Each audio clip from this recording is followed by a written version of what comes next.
Hey Cupcakes, so today I have a very creepy story for you guys.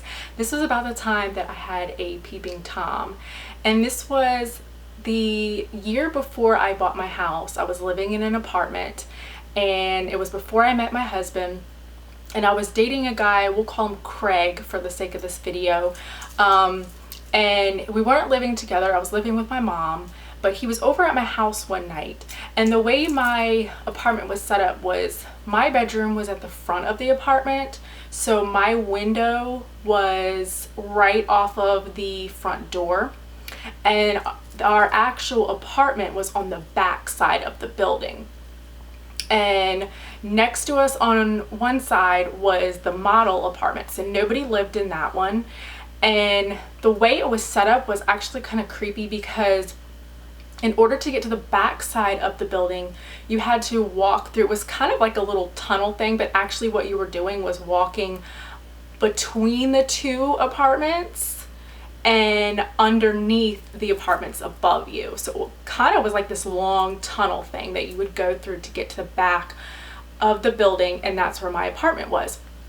Well, me and my boyfriend at the time, Craig, we'll call him Craig for this, we were sitting in bed watching TV, and the way my room was, my bed was facing the wall, and I had my TV stand here, and then right in the corner was the window, which was right off the front door.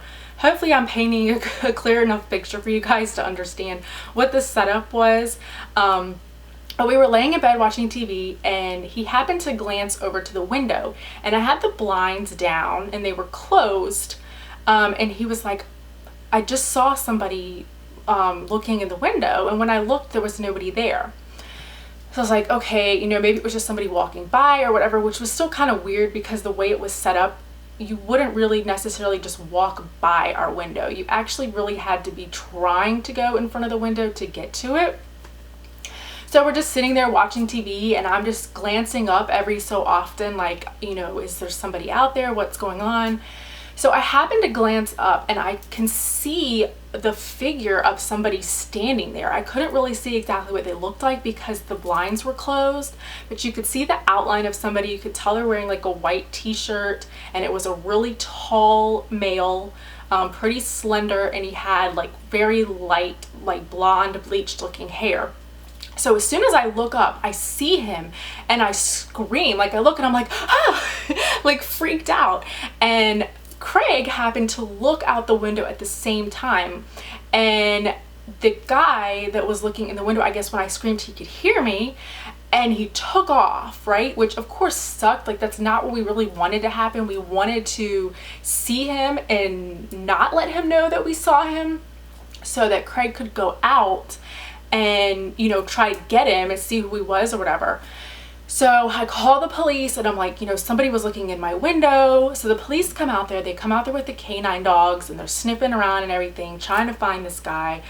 And evidently they never ended up finding him.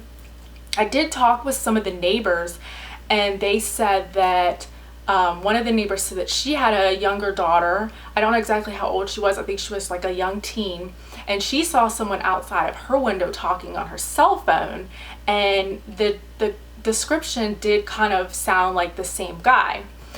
And then someone also said that they saw behind where our apartments were, there was like a wooded area, and there was a park back there. They said that they had saw a guy which fit a similar description, and he was back. I don't know if he was like actually at the park or in the woods. He was somewhere over there, but the kids were out at the park, and they saw this guy, and he was like cutting himself in front of them. So I'm thinking that all these incidents were the same guy, and I don't know if I only lived in that apartment for a year. I never had any other issues besides that, so I don't know if he was ever caught or what. I don't know. Maybe we scared him off when I screamed, because he knew that somebody had seen him, and he may have seen that the police were out there with the canines and everything looking for him. So I don't know if he ever ended up coming back around there or anything like that. I never saw him or heard anything else about it, but it was very, very scary. And I had only been living in that apartment for a very short amount of time, like maybe like a month. Like, it wasn't a long time, but evidently the way my blinds were, which I didn't even realize this, they were flipped, so when it was closed, you could see more in than you could see out. So he could actually see us better than we could see him.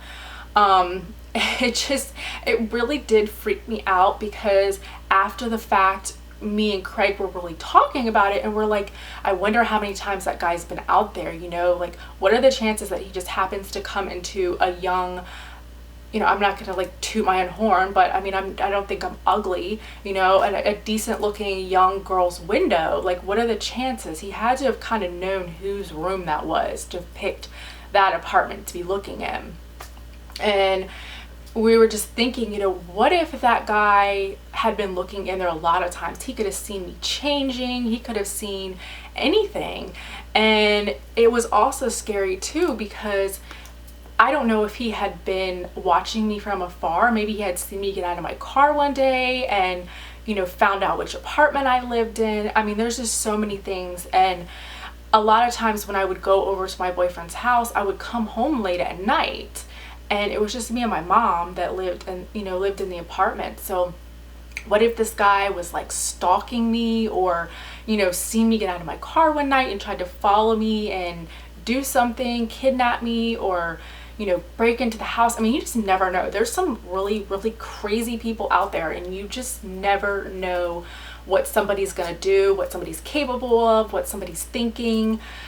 It was just a really, really strange experience, not anything that I had ever experienced before, and hopefully nothing I'll ever experience again. But yeah, that was just my crazy stalker, well, I don't know if he was a stalker, but crazy peeping Tom story. Hopefully he wasn't a stalker. I'm really hoping that that was the first time that he ever looked in my window, or first time that he ever, you know, noticed me, but of course I will never know. But luckily I'm not living in those apartments anymore. But it was really strange, because I wasn't in a bad area. Like, it was right near the mall. It was a really nice area. The apartments were nice. So, I mean, it just goes to show you that you never know when something could happen, whether you're in a bad part of town or a good part of town. You just really have to be aware of your surroundings, because if Craig wouldn't have noticed that guy looking in my window when he did, you know, how many other times would he have looked in my window? And how many other times could he have been spying on me or following me or anything? So I'm just glad it turned out the way it did. No one got hurt. I wish they would have found the guy, but at least I never had any other issues with him, so that's good. And hopefully nobody else had any other issues with him. But if that was the same guy that was cutting himself, obviously this guy has got some mental health issues, and that is pretty scary to know that someone who is doing all these things was around. But everyone's safe, so that's a good thing. So I hope you guys enjoyed this story. Let me know if you guys have had any crazy stalker or peeping Tom type stories before.